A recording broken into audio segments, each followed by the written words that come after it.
When you think about the things that you have not settled in your life, those things that you know that you need to work on, and most of you guys, if not all of you, have kids, how do you think that affects them? Because they see mommy not being her best self. But mommy believes that she's doing what she's supposed to do because she has to. Because she gotta pay the bills. She gotta make it happen.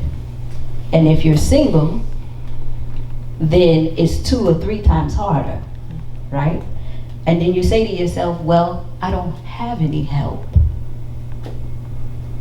I have no choice.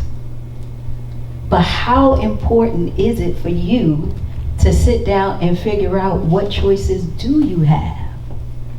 How do you really want to live? Are you just gonna sit back and just be this person that goes through the motions for the rest of their life, or are you gonna do what you're supposed to do? Or do what you wanna do?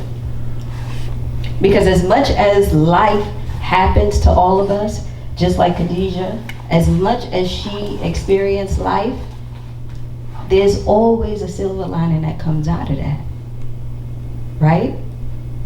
But when you sit back and you say to yourself, well, you know, my struggle is not as bad as hers, but who could say what's bad and what's good, right?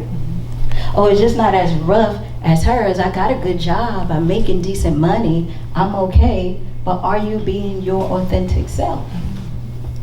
Or are you just sitting there thinking, oh, well, this is cool for now, and then once I get this, then I will be fine. And then once I have that, then I'll be fine. And once I get this, I'll be good. Where it doesn't happen that way. The moment that you decide that you are going to be your authentic self, that's when life starts to open up for you. Because what happens is, and sorry, mommy, the generation before us, our parents, they never talked about that. They told us how to get out here and hustle and survive and tell us what we need to do. Go to school, get a good job, do what you need to do, write your own ticket, and then that's life.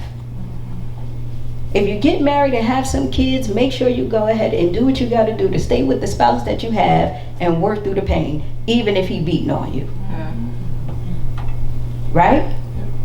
That's what I learned. Now I gotta sit and stay with somebody who's beating on me just because I don't want to be a single parent? Is that living? Right? So with each of us in this room, you gotta ask yourself, am I living my authentic self, or am I just sitting up here going through the motions?